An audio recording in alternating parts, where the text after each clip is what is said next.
মোৰ মৰমৰ ছাত্ৰ-ছাত্ৰীসকল আজি তোমালোকৰ বাবে মই লৈ আহিছো তোমালোকৰ দ্বিতীয় শ্ৰেণীৰ অসমীয়া কিতাপত থকা এটা সাধুটো কোৱা আগতে তোমালোকে প্ৰথমতে মোক ছবিখন চাই কি দেখিছা বুজাব লাগিব আৰু সাধুটোৰ নাম হৈছে লুকা ভাকু ঠিক আছে তেতিয়াহলে আমি প্ৰথমতে ছবিকেখন চাওঁ আহা প্ৰথম ছবিখনত আমি কি দেখিছো এটা হাতী এটা কেৰকেটুৱা এটা বান্দৰ আৰু এটা শিয়াল এই চাৰিটাই মিলি কিবা আলোচনা কৰি আছে পিছৰ ছবিখন চাওঁ আহা ইয়াত আমি কি দেখিছো বান্দৰটোৱে চকু মুদি আছে হয়নে আৰু কেৰকেটুৱাটো এফালে লুকাই আছে এই উই হাফুল এটা আছে উই হাফুলটো পিছফালে পা শিয়ালটোৱে চাই আছে তাৰ পাছত আমি এইখন ছবিলে আহো ইয়াত আমি কি দেখিছো এজোপা গছৰ পাছফালে হাতীটো লুকাইছে আৰু বান্দৰে এতিয়াও চকু মুদি আছে তাৰ পাছতে বান্দৰে আহি হাতীটোক দেখিলে আৰু সবে হাঁহিব ধৰিলে কেৰকেটুৱাই হাঁহিছে শিয়ালেও হাঁহিছে বান্দৰটোও হাঁহিছে কিন্তু হাতীটো আচৰিত হৈ আছে এতিয়া আমি সাধুটোলৈ আহো কি আছে আমি সাধুটো এবাৰ পঢ়ি চাওঁ আহা এদিন এখন হাবিৰ জীৱ-জন্তুবোৰৰ লুকা-ভাকু খেলিবলৈ মন গ'ল শিয়াল হাতী কেৰকেটুৱা বান্দৰ সকলো লগ লাগিল সকলোৱে মিলি কোনে প্ৰথমে চকু মুদি থাকিব আলোচনা কৰিলে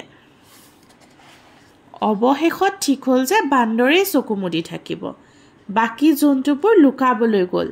কেৰকেটুৱা লুকাল এটা জোপোহা আঁৰত শিয়াল লুকাল এটা উই হাফলু আঁৰত হাতীটো ওচৰে এজোপা গছৰ আঁৰত লুকাই থাকিল সকলোৰে লুকুৱা হলত কেৰকেটুৱাই ক'লে কুক চকু মেলিয়ে হাঁহি হাঁহি বান্দৰটোৱে গছজোপাৰ ওচৰলৈ গ'ল লুকাই থকা হাতীটোক ক'লে ভা সকলোৱে ঢেক ঢেককৈ হাঁহিবলৈ ধৰিলে এতিয়া বাৰু তোমালোকে সাধুটোত আচলতে কি হ'ল গম পালানে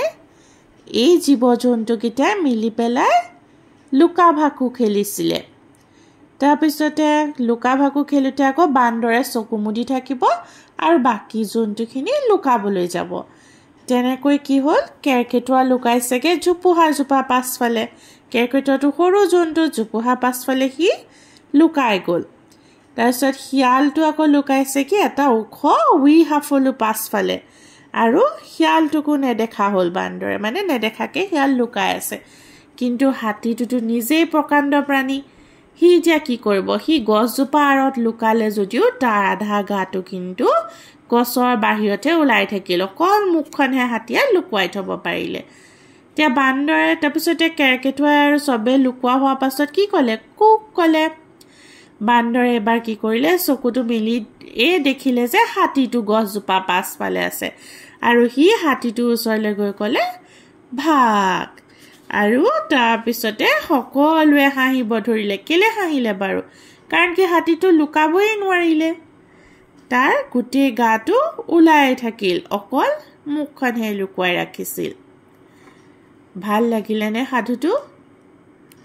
ঠিক আছে আকৌ এটা সাধু লৈ মই পাছত এটা ভিডিঅ' লৈ আহিম আজিলৈ ইমানেই ধন্যবাদ